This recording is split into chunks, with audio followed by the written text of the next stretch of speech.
If it's happening in New York, New Jersey, or Long Island, hear about it with Joe Piscopo. Mornings, 6 to 10 on AM 970. The Answer.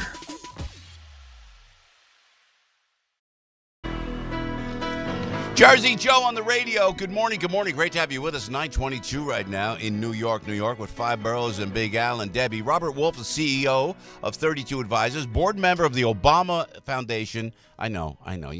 Please. And played golf with President Obama. He would carry the picture, and he will say, Joe, let me show you the picture of me playing golf with President Obama. But he also, Fox News contributor, by the way, noted Patriots fan. He is my friend, and you just told me off air, Robert, you played golf with Donald Trump himself. I have. How did that happen?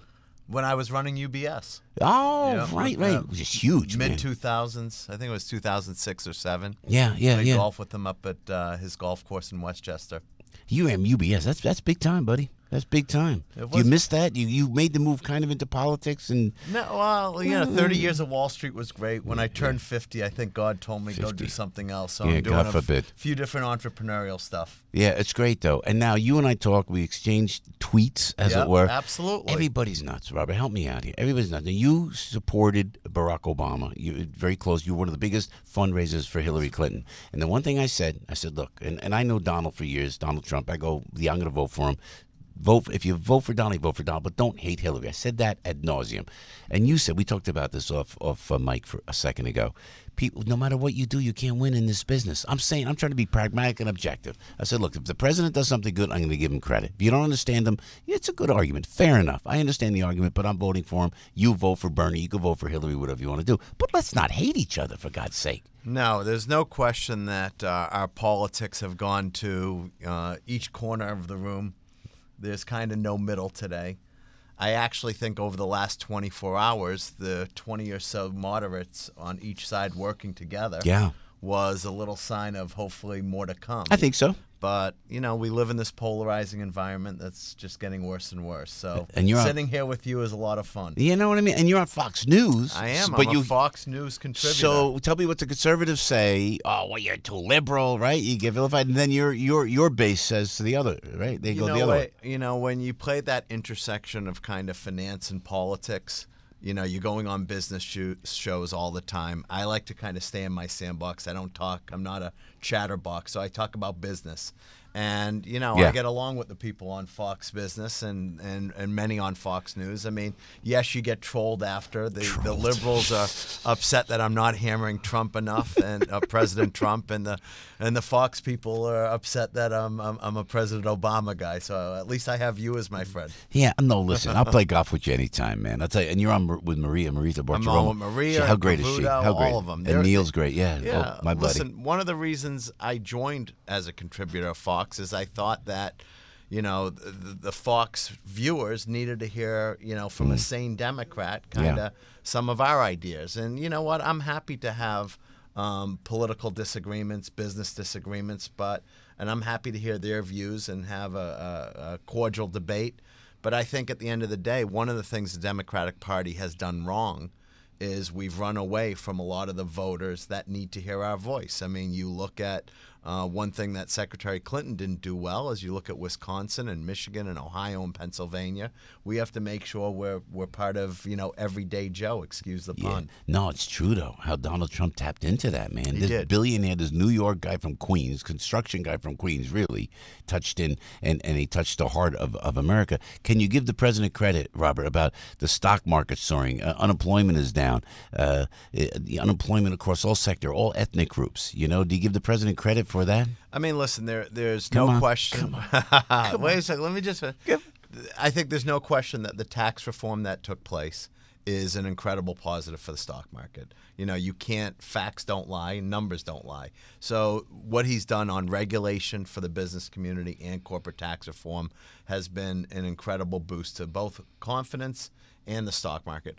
That being said, I don't want to. I also want to make sure we clear what President Obama did with the economy, and we've had a lot of that same continuation. This is not about who did better or who did worse. It's good that our economy is doing better. That's a positive for all of our country, but we still have a long way to go. The one thing that makes me nervous, and I've been on Wall Street for 30 years, is about gloating about the stock market, is only 50% of our country is in the stock market. So there is still a disproportionate amount that have not benefited from that. And secondly, wages are still going up incredibly slowly, and we still have a large problem with the participation rate. So listen, I'd like to say we're in the right trajectory. We have to keep on going. Yeah. You know finance as good, if not better than anybody. I'm a layman, man. I got Apple everywhere. I got the Apple Watch. I got the Apple, the phones. iPhone. Good advertising. Yeah, for them, but they don't advertise. So I'm going to take a shot. Okay. Tim Cook, they make everything in China. Everything in China. Finally, under this president, and I've been railing for 2 years. Apple, Tim Cook, I want an Apple concierge. I said, when something goes wrong, I want somebody showing up at my door because the profit margin is so great with Apple. So now they're finally coming back to the United States of America. Listen, there's no question that corporate tax reform has long been needed. When I was advising President Obama, we wanted 28% from 35 to 28, and now it's 21. Yeah. And we wanted 25 at manufacturing. We could not get it because it needed to be revenue neutral. No disrespect to what just got passed, but we're going to have a $1 trillion plus deficit on it. Either way, I'm glad we made movement on tax reform. It's not exactly the tax reform I would have wanted, but it's better than having none at all. I think that being said, I think we should have looked to have done the Trans-Pacific Partnership, the Asia Trade Agreement. The best way to actually remove China as our biggest threat and competitor is to actually do trade with the other 11 constituencies around them. If you look at TPP, China was not part of it. That would have been an incredible way for us to do the right trade, okay, with places like Philippines and Vietnam, Australia, Japan. But I was so against the TPP, and I railed against the TPP till I heard that argument, and then I saw China. China's making a concerted effort in a military fashion, and they're moving right in. So if you go out and you take over that whole, work with that whole region, then it kind of puts China off its game a little bit. Listen, there's no question that things like trade have to continually be iterated. If someone said today, do you like NAFTA? I would say it needs changes over the last multi-decades. That being said, when you look at something like trade in Asia, for us to compete, we have to put in labor standards and environmental standards. They approved that. So it wasn't perfect. No trade agreement is, but it would have gotten us in a region to trade with all of China's trade partners without China. I think it would have been a net positive. So you were a kid, really. You were very young when 9/11 happened down here by Wall Street.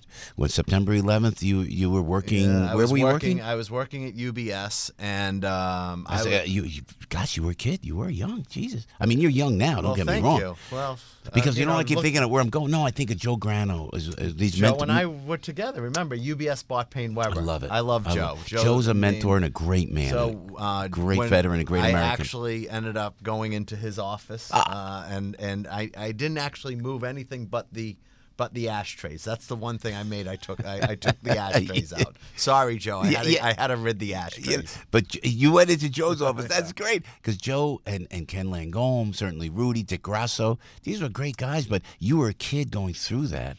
And I started Wall Street early. After I graduated Wharton at 21, I went and worked at Salomon Brothers for a decade, and then spent the last 18 plus years at UBS. So it was a great career. But right around the age of 50, I was playing at that intersection of public policy, i.e. Wall Street, K Street, and Main Street, which didn't get easy during the Romney-Obama campaign. And I think that, I think being the Wall Street advisor to President Obama may have been a little bit of an oxymoron at that time. Do I detect a slight Boston accent? I am. I'm from the North Shore of Boston.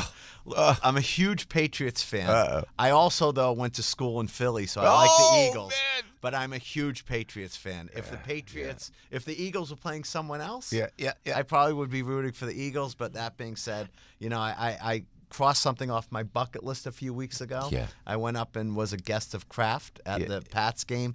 So locker room, the whole thing, sideline, owner's box. It was bucket list. It was probably number one on my bucket list. I have immense respect for Brady. I have immense respect. Boy, they're just going after him. They can, like on the front page of the Daily again. God bless, this guy's unbelievable. Listen, there's no question he's the greatest of all time as a football player. I actually think the debate's going to be, is he the greatest athlete of all time? Because the question you have to ask yourself is, the greatest athletes make their team better. Michael Jordan made his team better. Point. Bill Russell made his team better. Great point. Okay, Derek Jeter made his team better. Yeah, man. What Brady has done in this age of free agency, it's impossible. Yeah. I mean, it's hard to compete with something like this, and he's made everyone better. Are the Eagles a team of destiny, though, my brother? I'm thinking. Al doesn't think so. I'm thinking, I think Patriots are a better team. I think they will win. I always get nervous because I was at Brady's first Super Bowl in New Orleans when they were a double-digit underdog against the St. Louis Rams and Kurt Warner and Marshall Faulk and Torrey Holt and Isaac Bruce. And I remember saying, I'm going to take the Patriots even. I was getting 4-1 odds even. And all I know, I think I actually had a few too many when I was taking them even. But listen, obviously there's incredible excitement with the Eagles fans. This would be their first. I think Patriots are a better team, and I'm hopeful that that Brady and team can do it again. Robert, well, thanks for being an amicable, friendly Democrat. Proud to be your friend, man. Well, thank you. You're a great American, and I think at the end of the day, we all want the same thing. Yeah, right? It's so true. And if I could play the game, I would play golf with you. But I don't. There you go. I'm not too good either. Right. Both Trump and Obama beat me, so I'm not too good. Thank you, Robert Wolf, right there, CEO of 32 Advisors. He's a board member of the Obama Foundation, Fox News contributor, and a Patriots fan, and my friend. Thank you, Robert. God bless you, brother. Hey, Piscopo in the morning. Everybody knows this guy. Now, everybody knows he can do a radio show. Joe Piscopo. Mornings, 6 to 10 on AM 970. The Answer.